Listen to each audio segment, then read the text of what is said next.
مساء الخير يا رجاله. انا عارف ان الوقت متاخر وبتاع وكده، بس انا اقسم بالله مع فاوليه مبدئيا كده.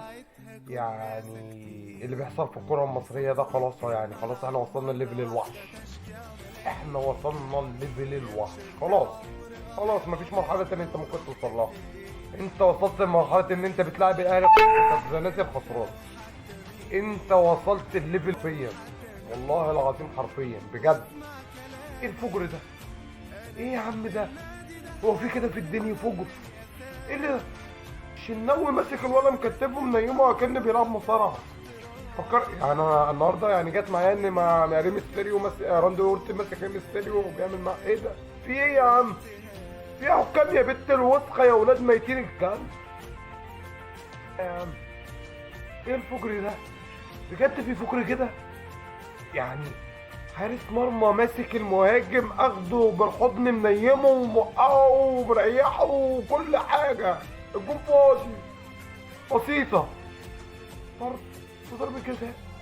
اي حد في العالم، اي حكم ابن ميتين كلب جاي من الارياف من السلوم ده ابن ميتين كلب هيحسبها بلانش. انت عمى؟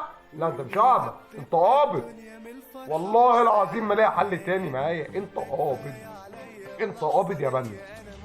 انت قابض. يا راجل ده انت نازل لك صوره قبل الماتش بتيشيرت الاهلي انت بتتمرن يعني تمرينات الحكام بتيشيرت الاهلي. اللي حصل النهارده اقسم بعز جلاله الله فجر تحكيم ده ليفل الوحش. انا بطلع بتكلم كلمتين عشان بكره بامر كهرباء هعمل لايف عشان نشوف الموضوع ده كبير. الولا بيموت بدا محمد حمدي. كسر في الرئتين في الضلعين. كسر. حارس المرمى دخل فيه جاب له كسر. شرخ. انت فاهم ايه شرخ في الرئتين؟ في ضلعين. وميه على الرئه. والغريب ما اتحسبش بلانتي، ما اتحسب ايه يابا؟ فاول على محمد حمدي. ليه بقى فاول؟ فاول عشان هو جاله شرخ وجاله ميه على الرئه. فانا احسبها لي فاول. عشان الزمالك. اما الاهلي محمد الشناوي اخد الولا نايم بيه. انت فاهم ايه نايم بيه؟ يعني اخده كده وراح مريحه ونايم بيه. يا اسطى.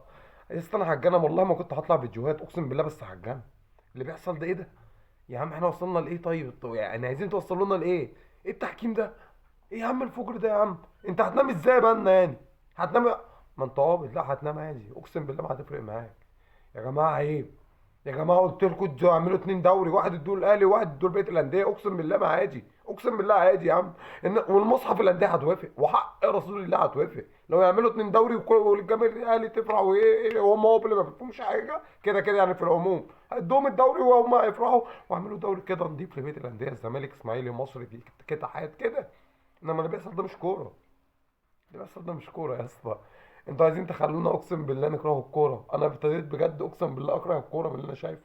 اللي بيحصل ده عهر تحكيمي. اقسم بالله يا بنا اللي انت عملته النهارده وحق رسول الله دي مش كارثه تحكيميه عاديه. اقسم بالله الفيديو ده لو راح للفيفا والكورتين بتاعت الزمالك والكوره دي لو راحوا الفيفا دي ممكن يوقفوا النشاط الرياضي في مصر. فار وفي وجود الفار. بقول لك الولا عنده كسر في ضلعين وميه على الرئه اتحسب عليه فاول بدل ما ياخد بلانتي وطرد الحارس. والنهارده الشناوي جايب الولا منيمه اتحسب ايه؟ ولا حاجه. عشان ايه؟ عشان الاهلي نادي الدوله.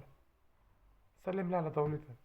بكره في اللايف ان شاء الله همسخر بيكم الدنيا وهمسح بيكم البلاط.